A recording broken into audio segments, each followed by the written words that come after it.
morning. You're watching FloorDaily.net, and I'm Kemp Harr. I'm in Calhoun, Georgia, at Mannington's southern headquarters, and I'm with Zehner and Terry Marchetta. Zach, how you doing?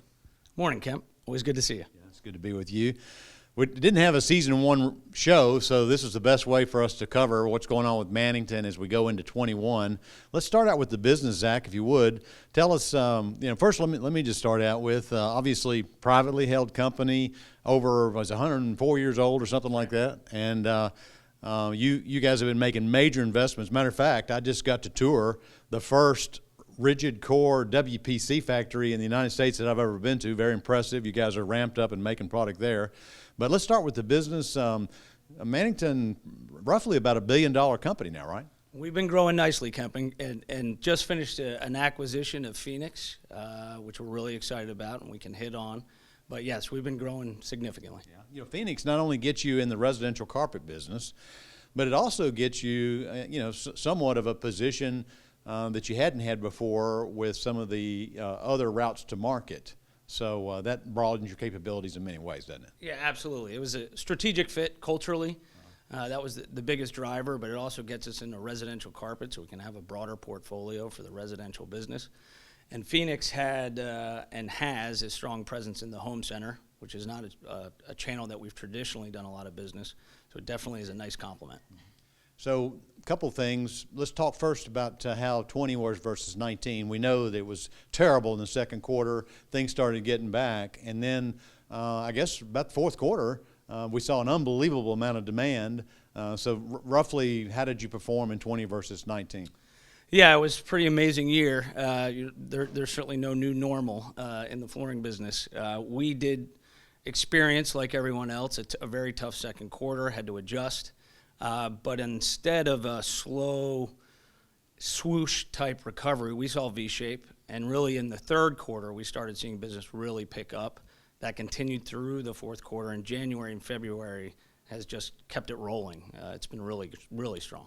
Traditionally, the residential business will come down. It peaks around October, and then you see about a 20% drop in demand. That never happened, right? I mean, it stayed full bore, and it stayed all the way through to now, right? Yeah, it was pretty amazing. So we were expecting that drop, looking at history, and in November and December, it really stayed steady at October levels, and it's really stayed at that level in January and February. So we didn't see that December-January dip. So the problem now is raw material supply. That's right. And being able to maintain this fast pace of order, right? Yeah, I think the entire industry has talked about it and has experienced it in some way, whether it's raw material supply or getting labor to expand. We've definitely felt some of that. Very proud of our supply chain teams. We went with an adjusted plan, and they've been able to execute, so we've really been able to catch up. Over the last 60 days or so, been able to pull lead times into more normalized levels, which has been great. So we can take advantage of this strong market. But we are feeling some of the impact of that raw material supply, particularly in resins, with the weather in Texas and the Gulf impacting the supply chain. We're feeling some of that, but we're adjusting. All right, so we're supposed to be talking about product. We better get to that before we run out of time. So I guess one thing for sure to point out is that with the Phoenix acquisition, you were given this relationship with Microban, and now you've folded that in on the hard surface side. That's a key part of your message, right? Yeah, absolutely. So that is a key priority for us in 2020 is to roll out Microban on our Adura selling solution family of products. The Phoenix side had a really strong relationship with Microban and driven it in on the soft surface side. We saw an opportunity, worked with them during the pandemic, expanded that relationship to LVT. We're looking for other opportunities. We're also bringing it out in sheet vinyl here in the spring. But the Enduring Selling Solutions will have Microban throughout the collection, and that's hitting the market right now. So it's really exciting. All right, one more quick thing I should hit on is with no surfaces and no shows in the beginning, you guys went to, I guess, Plan C. You didn't do regional shows. You went with J on the road. You introduced this whole J stock, and it's been actually a pretty good process for you, hadn't it? Yeah, there was a big driver of our growth. So we had to huddle and then rehuddle and then rehuddle as we were seeing the second spike hit the marketplace. We had put a plan together to go to regional shows after we decided to not attend surfaces. The whole industry obviously had to skip surfaces. But we had put together a plan for regional shows, and we decided that the safest thing to do was to move to a one-on-one strategy. So we have put together Jay stock. We couldn't keep Jay in the office or at home, working from home. We needed to bring Jay's Bargain Basement to the market, to his friends, the retailers, all of them. And so not only did we put together an 8-week promotion, but we also put Jay on the road. He personally spent 7 weeks on the road driving coast to coast. He just got back safely, which was great. But the excitement that the promotion drove was great, and we saw results. All right, interesting. We'll have to see what we do next year, right? That's right. Yeah, based on everything, everybody getting better and the vaccines. All right, let's talk about products. Sure. Well, Microband is the key initiative is product, and as I said, we're rolling out. But we spent a lot of time and a lot of focus during the pandemic on prioritizing investment in new product. We did not want to take the pedal off the gas for our new product development in any way. So we wanted to not only launch, but launch early, and our products are hitting the marketplace right now, which is a little earlier than normal for us, which we're very excited about. It'll help the momentum continue. So in LVT, we have new patterns in our Duracelling solution that Terry Marchetta will take you through in detail. But again, the entire line will be getting Microband, which is a really simple message for the retail salesperson to drive to the consumer. The Microband efficacy that we've tested, both with our domestic manufacturing and our suppliers, applies an antibacterial additive to our wear layer, which is embedded in the wear layer so it doesn't wear off and keeps that floor cleaner 24/7, and really the testing shows 99% cleaner over time. So number of new products this year versus last year, you actually pretty aggressive, right? Absolutely. So we have multiple new patterns in wood and plank in the Duracelling solution. In our wood business, we're continuing to add to the premium side of our business, adding long and wide products at multiple price points and driving that mix up, getting great response to that. And then what's been a really nice surprise for us is honestly the strength in the laminate business. It has really expanded over the last 6-9 months. And the market's responded to our investment. We've enhanced the performance story, strengthening our waterproof warranty, which has really been a good shot in the arm for the category, and then driven in digital print, which has really elevated the visual and the styling that we can bring to the marketplace. And the response to that has been tremendous. So we're adding to our digital print collection in laminate, and that's hitting the marketplace right now. And then we've also reset our Main Street package, a new collection called Mannington on Main. That also features Microband in an LVT collection. That's hitting the marketplace right now. The commercial side of the business has been softer.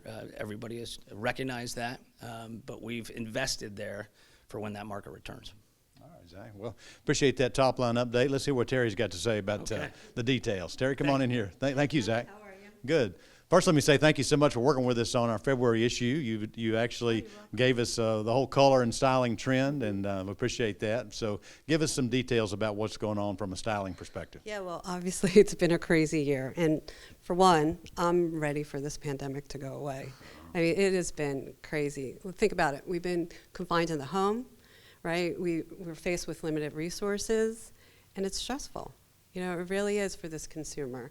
And we're definitely just trying to figure out, you know, kind of what's happening and what's next. And I think a silver lining that's coming out of this pandemic is it's really forced the consumer to kind of take a step back and reassess and understand what's important for them. And when we talk about the home, you know, for most, it's a place where they want to feel comfortable, a place where they want to feel safe, free from bacteria, and a place where they want to connect with their families and be inspired. So this year, we're seeing that the trends fall into two very different buckets. One that focuses on minimalization. You know, this customer wants a very clean, kind of simple interior look that creates a sense of calmness that focuses on their spiritual well-being, and another that focuses on maximalism. This customer wants to be brought back to happier places, right? So whether it's that connection with family through vintage items or through travel, by using artists and handmade objects, they're creating these palettes of color, pattern, and texture, all by repurposing. But what we think interesting is that flooring is very simple. You know, the rooms are all about accessories and what's on the wall. Although the flooring's very beautiful, it's very understated, and it's supposed to act as a backdrop to allow the consumer's personal style to really shine through. So, you know, if you just look at wood trends this season, they're very simple, right? It's all about European white oak, about hickory, ash, poplar. The scrapes are very much more subtle. There's no knots. The only interest you're finding is this beautiful wire brushing, or through fuming techniques where, you know, it gives the wood looks more of this kind of smoky, caramelized feeling that's broadening the palettes to range from raw natural colors to more of these almost kind of midtones, right? These very dark midtones. And we have a lot of good examples of this in our launch this season. For instance, in laminate, we are introducing to our restoration collection Haven, which is a European white oak look that features our true detail technology, which means this is a digitally printed product. We offer 20 completely different planks, which gives the consumer about 50 square feet before she sees a repeat. Now on top of that, we've included a in-registered emboss that really does fit with the fine grading to give this product that is a more realistic look, closer to the natural product that we're trying to replicate. We've offered a wide range of very neutral colors that just bring out the beautiful accents of the wood. Now in our wood category, we're adding a pattern called Forest Park to the Latitudes collection, and this is a sawn face hickory look that comes in 7.5 by up to 83 inches long. So it gives this consumer this beautiful pattern that really can transition a lot of these looks. We've applied a subtle wire brushing to it and a low gloss that kind of gives it a furniture-like finish. And the palette centers around these fume-type colors that really bring out the warm browns and the smoky grays.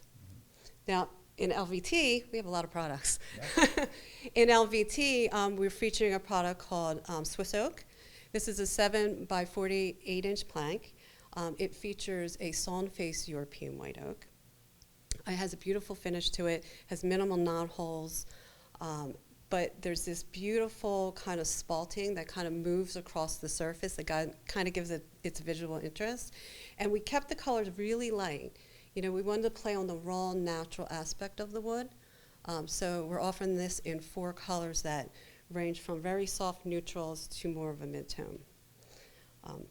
Just like we talked about wood trends, in tile, it's all about bringing the outdoors in, right? So it's bringing to life more traditional stone looks, like marbles and French limestones and terrazzos, just materials that people feel comfortable with. There's not a lot of variation. It's all about the shape and the texture. And we have 2 good examples of this, especially in our LVT category. One's called Riviera. This is a French limestone look that we're offering it in a 12 by 24-inch format. We did something differently this year with Riviera.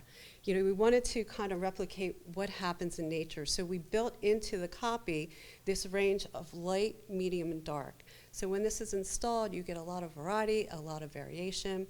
We accented the edges with some sort of a liming kind of look that kind of gives it its realism and depth, and we added a painted bevel. We're offering that in 2 colors this season. In addition, and the final product I want to talk about is called Arctic. We're seeing marbles be very popular in the marketplace, and most recently, character-type marbles. Arctic carries a lot of color, and it has this subtle veining on the surface that almost gives you a translucent appeal. We're offering in an 18 by 18 glue-down format, as well as a 12 by 24 with the painted bevel. Actually, I love the painted bevels on these, especially for tile, only because it's like, it gives you the look of a grout without all the maintenance. So it's a very complete look, and you can kind of tell by our offering, like everything is kind of these very beautiful backdrops that we're offering. So it can go with any minimal, maximal interior, and anything in between. Well, you've been busy, haven't you? Oh, we Yeah. got before the COVID, we got a good jump on our launches, and it just kind of coincided during the timing, and we were able to get everything launched right on time, and we really didn't have any hiccups with our launch this season. We were talking earlier about how, you know, the homeowner has moved a little bit to authentic looking. Like you say, it's more the shirt instead of the tie as far as accents. And but also, we were talking about price points. Price points have actually come up some, right? Yeah, we typically play more in the mid to high price point looks, and that's where we drive our styling. You know, we spend a lot of time, probably, we were talking about this the other day, probably about 95% of our time is focusing on trend research. You know, so we're constantly looking at, you know, what's happening in color and what's happening in styles in the home. So we've identified these looks that we bring into our, you know, we're a little bit more fashion forward. We try to be on the cuff of trend. So, and you can kind of see that in our looks that we develop. All right, Terry, thanks so much. Appreciate you both spending time with us. Again, been talking to Terry Marchetta, the head of residential design, and Zach Zehner, the president of the Mannington's residential business. And you've been watching Kemp Harr and FloorDaily.net.